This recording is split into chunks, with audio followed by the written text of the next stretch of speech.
Yeah, boy. Bon, que voulez-vous que je vous dise? J'ai craqué. Habituellement sur cette chaîne, on va concevoir, fabriquer une bagnole. Et là aujourd'hui, on part sur la restauration d'une motocross. Voilà.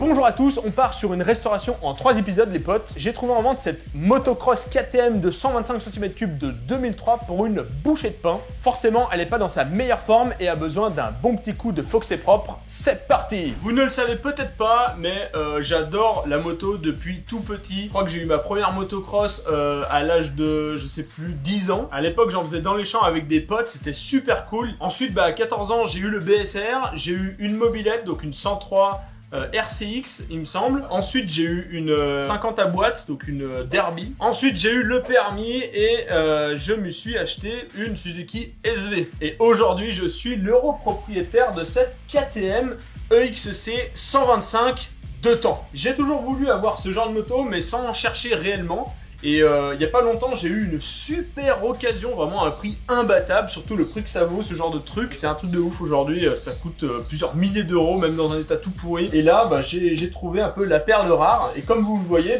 elle n'est pas en état concours. Allez, je vous embarque pour ce premier diagnostic de la moto pour voir qu'est-ce qu'il y a, qu'est-ce qui va pas. Bon, alors le premier truc qui choque sur la moto, c'est qu'il manque un petit peu la plaque phare. Et j'ai regardé les numéros du châssis et on est bien sur une EXC, donc une version endurance de la SX 125 qui est la version cross. Et donc normalement on est censé avoir un phare ici parce que c'est une moto qui est homologuée. Comme on voit, elle a été un peu trafiquée, elle a été convertie cross, un peu à l'arrache. Donc voilà, c'est comme ça. Elle a vécu, c'est une moto qui est de 2003, je l'ai pas précisé, mais voilà, elle est de 2003. Donc voilà, c'est le premier truc qui choque, si on enlève bien sûr le fait qu'elle est crados, complètement crados. Alors ça c'est pas trop grave, mais le deuxième truc qui est un peu plus pénible, c'est que l'ancien propriétaire s'est juste cassé la gueule avec et il a pété le maître-cylindre d'embrayage, parce que sur ces motos là, d'habitude c'est par câble, et là on est sur quelque chose d'hydraulique. Alors il a essayé de faire une petite réparation, sauf que c'est pas très Foxé propre, et voilà, donc... ça c'est à changer, il n'y a pas de doute. Donc les premiers tests, je les ai fait vitesse à la volée pour voir si elle fonctionnait bien, et comme vous l'avez vu, elle fonctionne très très bien. Enfin, en tout cas, elle démarre et les vitesses passent très bien. Donc voilà, c'est la première grosse dépense. Ensuite, vu qu'il s'est pété la gueule, il a pété aussi tout ce qui est carénage. Donc tout ça, c'est à remplacer, mais c'est pas un problème parce que c'est facilement remplaçable et ça coûte pas si cher que ça, on va dire. Il y avait aussi une grosse fuite au niveau d'ici. Enfin, quand je dis une grosse fuite, une tache d'huile bien foncée dégueulasse. Par chance, c'est pas le moteur, parce que le moteur, il est nickel dessous. C'est juste de la terre, donc il y a rien à faire côté moteur. Enfin, en tout cas, il y a pas de fuite au niveau du moteur, et la fuite elle vient tout simplement de ce raccord ici là, C'est moche! de l'échappement, et l'huile elle vient de là, ouais, c'est tout dégueulasse, c'est tout noir là, et en fait ça goûte là, et puis ça fait des traces de partout, c'est dégueulasse. Donc le silencieux qui a besoin d'un petit rafraîchissement. Donc voilà pour les premières pannes. Donc il y a aussi une fuite d'essence parce que il y a rien qui est serré, et il me semble que vous voyez ça, c'était pas serré du tout le robinet, la durite là, tous les collets n'étaient pas serrés, enfin bref, vraiment il y a plein de trucs qui sont très facilement réparable sur cette moto. Il manque 2-3 vis aussi, regardez le maître-cylindre du frein arrière, il manque une vis ici, il manque la vis du kick là, on peut carrément enlever le kick, donc il va falloir vite remettre ça. Quelques cassures au niveau du plastique, donc là c'est la boîte à air, donc c'est assez important, il va falloir que je rebouche ça parce que c'est pas très bon. Côté moteur, pour l'instant RAS, il démarre très très bien, il n'y a pas de fuite apparente, les quelques joints que je vois là n'ont pas l'air très vieux. Aussi il y a quand même la pipe d'admission qui est vachement craquelée, donc il va falloir faire quelque chose parce que à mon avis il y a de l'air qui passe par là, c'est pas très bon quoi, ça fait que le moteur s'étouffe un petit peu, enfin voilà quoi. Toutes les durites bien sûr vont être à changer parce qu'elles sont sûrement de 2003 aussi, elles sont hyper cassantes, enfin elles sont rigides alors que normalement c'est censé être mou. Alors le disque à l'avant pour moi il est complètement mort, c'est-à-dire qu'il fait vraiment la vague, donc c'est très usé au milieu, ça fait comme ça un peu, vous voyez, ça fait une courbe, une banane des deux côtés, donc pour moi le disque avant il est à changer, pareil les plaquettes avant-arrière, ça c'est sûr et certain. Un autre truc hyper important, c'est que la fourche n'a pas l'air de fuir. Alors est-ce que c'est parce qu'il n'y a plus d'huile? Je ne pense pas, parce qu'elle a l'air de bien fonctionner, mais en tout cas elle est sèche, et ça c'est plutôt un bon point. Un autre truc à regarder, c'est le kitchen, et le kitchen sur cette moto, même côté pignon moteur, et bah c'est pas mal du tout aussi. Donc ça c'est un bon point aussi. Les plaquettes arrière qui sont là que je vais changer sûrement. De toute façon, elle va tout passer tout ce qui est consommable, ça va être remplacé. Parce que vu le prix que j'ai payé cette bécane, je peux au moins faire ça, quoi. Qu'est-ce qu'il y a d'autre? Bah forcément tous ces trucs là qui sont tout pétés là, bah ça a changé.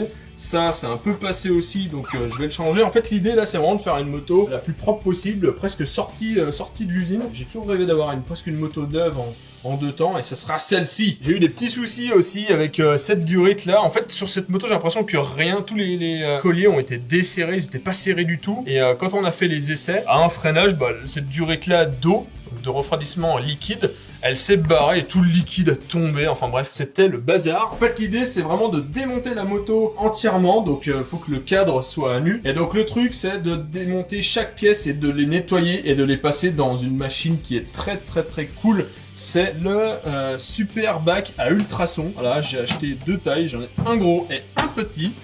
Et là-dedans, bah, tu mets des pièces et ça les sort tout nickel. Donc, en fait, je vais mettre, tu vois, l'étrier là. Et bah, je le démonte et je le fous dedans et puis il ressort nickel, quoi. Bien sûr, bah, après, remontage avec les pièces toutes neuves et tout. Enfin, ça va être génial. Ça va être un petit projet bien sympathique. Donc, regardez bien l'état de cette moto. À la fin, elle sera nickel chrome.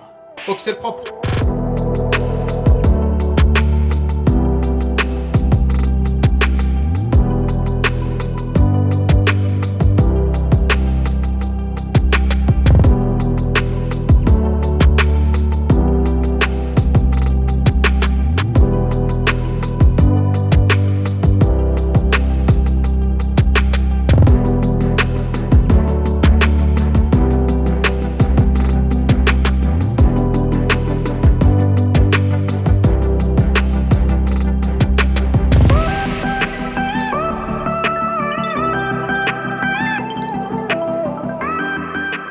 Un peu de boulot en perspective, mais l'idée c'est de la rendre comme à l'origine.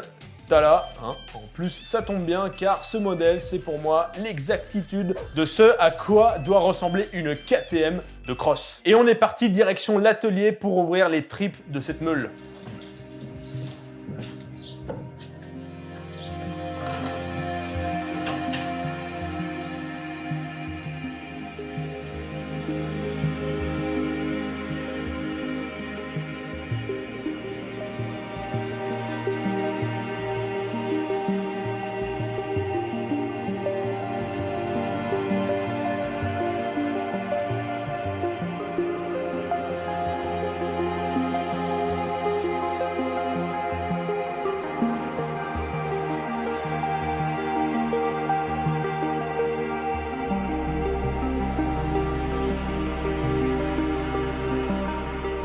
Je commence par virer tous les plastiques de la moto. Faut bien faire attention à pas foirer les pas de vis, surtout côté réservoir parce que c'est du plastique. Au passage, on évite de perdre les vis. Moi, ce que je fais, c'est que j'attache les vis avec les pièces.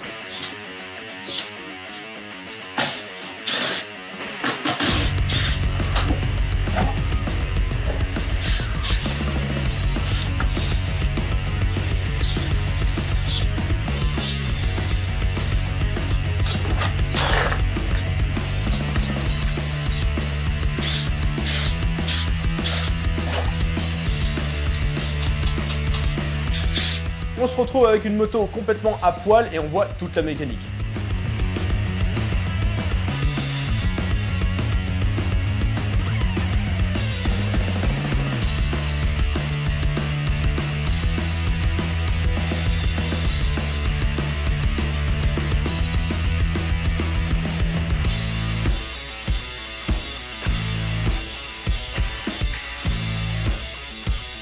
Bon les amis, voilà, la moto n'a plus ses carénages, elle est à poil. Bon, pour ceux qui ne le savaient pas, ici sur une moto, la boîte à air, donc le filtre à air d'une moto, en tout cas une cross, c'est juste ici. Donc là ici, on a le filtre, là c'est de la mousse, un peu grasse d'ailleurs, c'est normal, c'est du produit, c'est de la graisse qu'on met dessus, enfin de l'huile qu'on met dessus. Et l'air vient ici, en fait ces trucs là, qui sont comme ceci là, tac, d'habitude. Donc cette prise d'air, eh ben, elle sert à alimenter le carburateur en air tout simplement. Donc ça passe par là et ça vient ensuite être filtré. Puis c'est directement renvoyé vers l'admission d'air du carburateur. D'ailleurs on va la retirer tout de suite, cette petite trappe. qui cache tout simplement notre petit filtre qui doit être dans un état un petit peu dégueulasse. Tac, un quart de tour.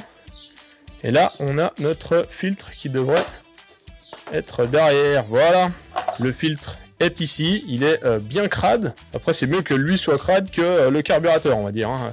Mais bon, de toute façon, c'est inconsommable, donc il va falloir le changer. Comme ça, on part sur de bonnes bases. Donc là, on a vraiment la boîte à air qui est ouverte. Bon, pour la suite de ce démontage, en fait, le moteur ne va plus pouvoir redémarrer avant que la moto soit terminée. Donc je vous propose un dernier démarrage. Ça fait toujours plaisir. Une petite odeur de temps, là. Un petit coup de gaz. C'est parti, hein.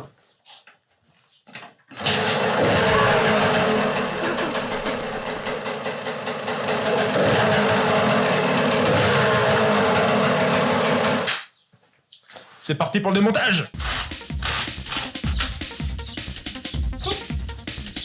Ouah, il est dégueu. Putain, fait chier, je pourrais plus la démarrer après ça. Enfin si, à la poussette peut-être. Non, c'est pas raisonnable.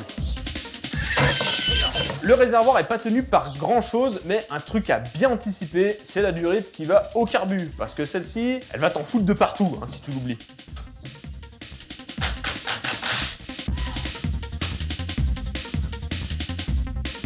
Oh.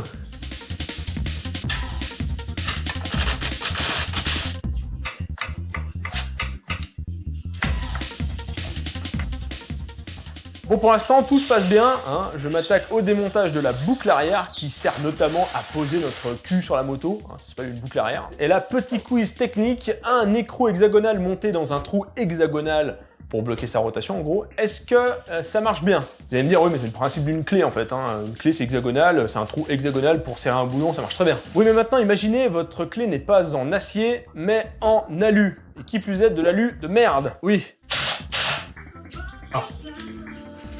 Là, c'est merde. C'est ce qui s'est passé sur une des vis de la boucle arrière qui est en aluminium de merde. L'écrou tourne dans le vide, le trou hexagonal s'est transformé en trou rond. Donc l'écrou il tombe dedans et tu peux pas le saisir, tu peux pas saisir l'écrou qui est bloqué dedans, tu peux pas le saisir avec une pince. Il est bloqué dedans, il tourne vraiment dans le vide, dans le cul. Oh et puis tu sais, dans ces cas-là, tu peux faire tout ce que tu veux, hein. La vis elle va jamais se barrer. En plus, l'écrou il est pas accessible et en plus la vis elle est complètement grippée dedans, hein. C'est le combo. Le combo infernal. Bon bah tu sors l'artillerie lourde et puis voilà, hein. La vis sous le Ah putain de merde, ça y est.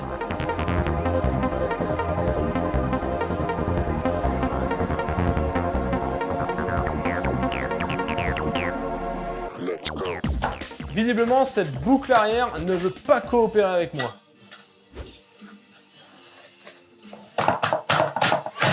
On poursuit avec le circuit de refroidissement. Sur une moto comme ça, il y a 2 radiateurs montés de part et d'autre du réservoir à l'avant. Comme je vous l'ai dit au moment du diagnostic, à l'essai de la moto, au freinage, une durite a foutu le camp et toute la flotte a dégagé. Et c'est pour ça qu'il n'y avait pas beaucoup de flotte parce que forcément on a fait la vidange sur le parking.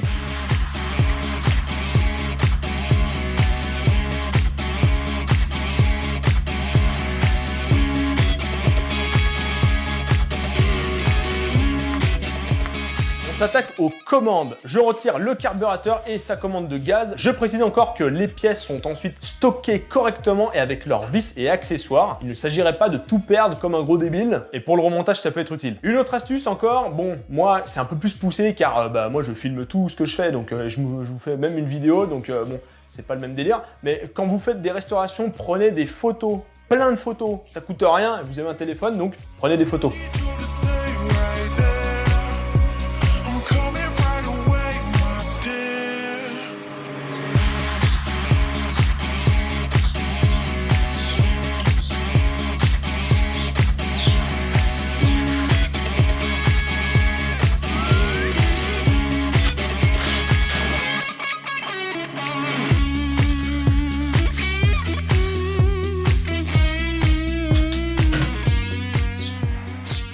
L'état de la moto au niveau du maître-cylindre de frein arrière. Aïe aïe aïe, c'est dégueulasse. On voit que l'échappement a bien dégueulé de partout, c'est éclaté, c'est dégueu. Ok, donc derrière, il y a un putain d'écrou de merde qui est dégueulasse.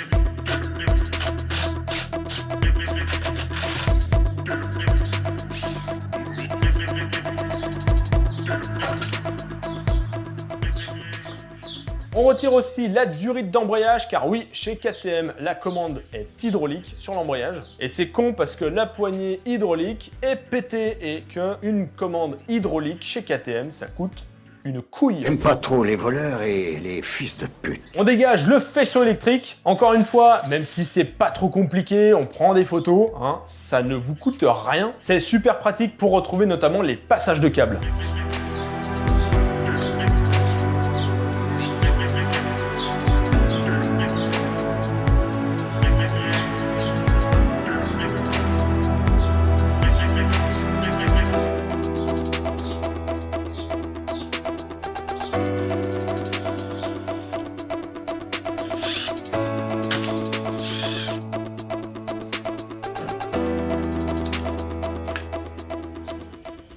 Bon, maintenant, il serait temps de dégager le moulin, sauf que pour cela, il faut retirer aussi le bras oscillant de la roue arrière. L'axe du bras oscillant passe également par le moteur, c'est pour ça qu'il faut tout virer l'arrière.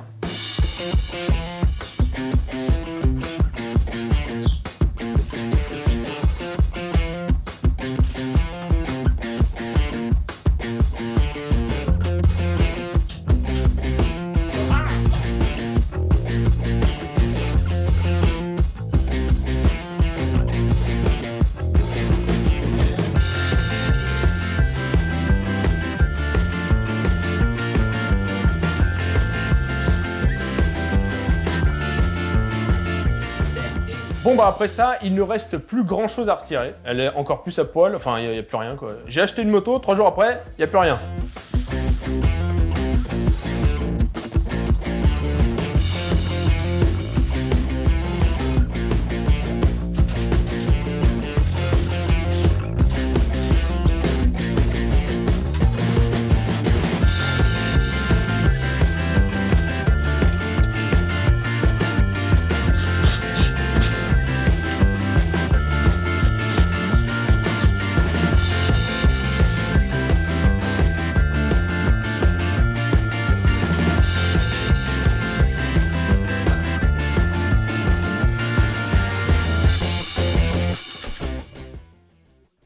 Ups là là.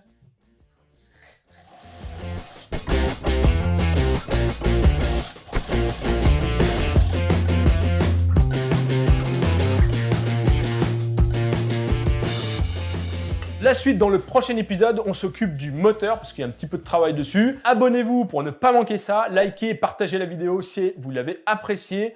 Sur ces belles images de cambouis Krados mélangées à de la terre, je vous dis à la prochaine. Tchou!